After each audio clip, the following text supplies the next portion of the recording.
ମା ମା ମୋ କଥା ଆଜି ତୁମକୁ ଶୁଣିବାକୁ ପଡ଼ିବ ମା। ମୋ ପୁଅ ହିସାବରେ ତୁମକୁ ଆଜି ଏ ସଂସାରର ମଙ୍ଗଳ ନିମନ୍ତେ ପ୍ରଶ୍ନ ପଚାରୁଛି ମା। ତୁମକୁ ପଚାରୁଛି ପ୍ରଶ୍ନ ମା। ତୁମେ ପରା ଜନନୀ ଜନ୍ମଭୂମିଶ୍ଚ ସ୍ୱର୍ଗଦାପିଶ୍ଚ ଗରି ଅଛି। ତୁମେ ପରା ଜଗତର ମା। ତୁମେ ପରା ବିଶ୍ୱ ବ୍ରହ୍ମାଣ୍ଡକୁ ପଣତ କାନି ଛାଇ ତଳେ ଘୋଡ଼େଇ ରଖିଛ ମା। ତୁମ ନାଁ ସେଥିପାଇଁ ଅମୃତ ରୂପେ ମା। ମା ନାମ ଡାକିଦେଲେ ପେଟ ପୁରିଯାଏ। ତୁମେ ଜଗତର ମା। ତୁମେ ସୃଷ୍ଟି କରିଛ ଏ ସଂସାରକୁ। ହେଲେ କାହିଁକି ମା, କାହିଁକି ନିଷ୍ଠୁର? କାହିଁକି ତୁମେ ମୌନ ହୋଇ ମନ୍ଦିର ଭିତରେ ଓଢ଼ଣା ତଳେ ମୁହଁ ଲୁଚେଇ ବସିଛ ମା? କାହିଁକି?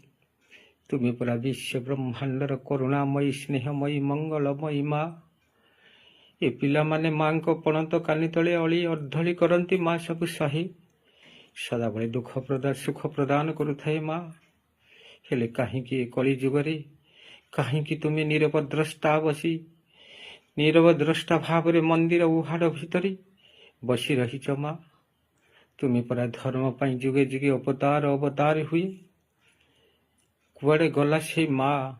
ମାତୃତ୍ୱ ତୁମର ଏ ବିଶ୍ୱ ସଂସାର ଆଜି ରୋଗ ପ୍ରପୀଡ଼ିତ, ପ୍ରତ୍ୟେକ ପରିବାର ଦୁଃଖ ଯନ୍ତ୍ରଣା କଳହ ଭିତରେ ଛଟପଟ ହୋଇ ମରୁଛନ୍ତି ମା। କାହିଁକି ତୁମେ ସେ ଧନୀ ଲୋକମାନଙ୍କ ପାଖରେ ଧନର ବର୍ଷା କରୁଛ ମା? ଯେଉଁମାନେ ଗରିବକୁ ଚିହ୍ନି ପାରନ୍ତିନି, ଗରିବ ଦୁଃଖରେ ଦୁଃଖୀ ହୁଅନ୍ତିନି, ଗରିବକୁ ପାଦରେ ଦଳି ଚକଟି ମାରି ଦିଅନ୍ତି। ମୁଁ ତୁମକୁ କହୁଛି ମା, ତୁମ କୋଳରେ ପରା ସମସ୍ତ ସନ୍ତାନ ସମାନ। ହେଲେ ସେଇ ଧନୀ ଲୋକମାନଙ୍କ ପାଖରେ କୃପାର ବୃଷ୍ଟି କାହିଁକି ତୁମର? ତୁମେମାନେ କାହିଁକି ତାଙ୍କୁ କୃପା ଦୃଷ୍ଟିରେ ଦେଖି ଧନର ପାହାଡ଼ ଉପରେ ବସେଇଛ? ସେ ତ ଦୁନିଆରେ ତୁମ ସନ୍ତାନ ମାନଙ୍କର ଦୁଃଖ ବୁଝନ୍ତିନି। ନିରୀହ ମାନଙ୍କୁ ଦଳି ଚକଟି ଦିଅନ୍ତି ପାଦରେ। ବିପଦରେ ପଡ଼ିଥିବା ଲୋକ ବା ତୁମର ସନ୍ତାନ ଯଦି ସେମାନଙ୍କର ଶରଣାଗତି ହୁଅନ୍ତି, କିଛି ସାହାଯ୍ୟ ମାଗନ୍ତି, ସିଧା ସିଧା ମନା କରିଦିଅନ୍ତି। ଆଜି ସେଇ ଧନୀ ପୁଅମାନେ ତୋର ଯଦି ମେଡ଼ିକାଲରେ ପଡ଼ିଲେ, ସେମାନଙ୍କର ପାଖରେ ଅଜସ୍ର ଧନ ଅଛି, ସେମାନେ ଖର୍ଚ୍ଚ କରି ବଞ୍ଚି ଯାଉଛନ୍ତି ରୋଗରୁ। ହେଲେ ଗରିବ କ'ଣ ତୋର ପୁଅ ନୁହେଁ ମା? ଗରିବ ପାଖରେ ଧନ ନାହିଁ ବୋଲି ସେ ବଞ୍ଚିବାର ଅଧିକାର ନାହିଁ। ହେ ମା, ତୁ କରୁଣାମୟୀ ପରା। ତୋ କରୁଣାରେ ଚାହିଁଦେଲେ ବିଶ୍ୱ ସଂସାର ମା ସୁନ୍ଦର ହେଇଯିବ। ବିଶ୍ୱ ସଂସାରରେ ରୋଗ ହଟିଯିବ। ପ୍ରତ୍ୟେକ ପରିବାରରେ ସୁଖ ଶାନ୍ତି ବିରାଜିତ ହେବ ମା। କାହିଁକି ନିଷ୍ଠୁର ତୁ, କାହିଁକି ମା? ତେଲିଆ ମୁଣ୍ଡରେ ତେଲ, ତେଣୁ ଗରିବ ଆଜି ଦଳି ଚକଟି ହେଇ ମରୁଛି ମା।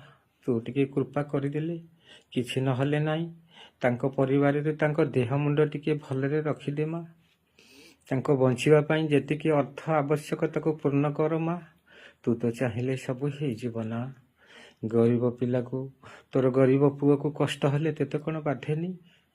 ହେଲେ ଯେଉଁ ଧନୀମାନେ ଏଇ ଗରିବମାନଙ୍କୁ ଚିହ୍ନନ୍ତିନି, ପାଦରେ ଦଳି ଚକଟି ମକାଚି ଦିଅନ୍ତି, ସେମାନଙ୍କୁ ଦୁଃଖ ଯନ୍ତ୍ରଣା ଦିଅନ୍ତି। ତୁ ପରା ସେମାନଙ୍କର ସାହାରା, ସେମାନଙ୍କର ଆଶା ଭରସା, ତୋରି ଚରଣ ତଳେ ମା। ହେଲେ କାହିଁକି ତୁ ଏତେ ନିଷ୍ଠୁର ହେଉଛୁ ମା? ତୋତେ ନିବେଦନ କରୁଛି ମା, ତୁ ଆଉ ଏ କଳି ଯୁଗରେ ଏତେ ନିଷ୍ଠୁର ହୁଅ ନା। ଯେମିତିକା ମହିଷାସୁରକୁ ନିର୍ଦ୍ଧନ କରିଥିଲୁ ଅସ୍ତ୍ରଶସ୍ତ୍ର ଧରି ମା, ଉଠାଅ ତୁମର ସେ ଶୃଣିତ ଖଣ୍ଡାଧାର। ଏ ନରରୂପୀ ପାପୀମାନଙ୍କୁ ଛେଦନ କର, ଧର୍ମକୁ ସ୍ଥାପନ କର, ଗରିବମାନଙ୍କୁ ସହାରା ହୁଅ। ଗରିବମାନଙ୍କ ପରିବାରରେ ଧନ ରତ୍ନ ଯାହା ଆବଶ୍ୟକତା ହିଁ ପୂର୍ଣ୍ଣ କର ମାତା। ଆଉ ପ୍ରତ୍ୟେକ ପରିବାରକୁ ତୁମେ ସୁଖୀ କର, ରୋଗ ଯନ୍ତ୍ରଣାରୁ ମୁକ୍ତ କର। ତାଙ୍କ ପରିବାରକୁ ଶୁଭ ଦୃଷ୍ଟିରେ ଚାହୁଁ ମା। ଏ ଗରିବମାନଙ୍କ ସଂସାରରେ କେହି ନାହାନ୍ତି। ସେମାନେ ଘାସ ପରି ଧନୀମାନଙ୍କର ଆଚରଣରେ ଘାସ ପରି ଦଳି ଚକଟି ହେଇ ମରି ମରି ମରି ମରି ବଞ୍ଚୁଛନ୍ତି ମା। ଆଜି ରୋଗଟେ ଦେହ ମୁଣ୍ଡ ହେଲେ ମେଡ଼ିକାଲକୁ ଗଲେ ପଇସାଟିଏ ନାହିଁ ମା। ସେମାନେ ମରି ଯାଉଛନ୍ତି ମା। ତତେ କ'ଣ କଷ୍ଟ ହଉନି? ତୋର ଗୋଟିଏ ପୁଅ ଯଦି ମରିଯାଏ ତତେ ବା କଷ୍ଟ ହୁଏ। ହେ ମା କରୁଣାମୟୀ, କରୁଣା କର ମା, ସେମାନଙ୍କୁ ରକ୍ଷା କର। ସେମାନଙ୍କ ପାଇଁ ସଦା ସର୍ବଦା ତୁମେ ଜାଗ୍ରତ ହୁଅ ମା। ଏ ସଂସାରରେ ଧର୍ମକୁ ସ୍ଥାପନ କର, ପ୍ରତ୍ୟେକ ପରିବାରରେ ଶାନ୍ତି ପ୍ରତିଷ୍ଠା କର ମା। ଏହା ହିଁ ତୁମ ଚରଣ ତଳେ ମୋର ନିବେଦନ। ଜୟ ମା କାଳୀ।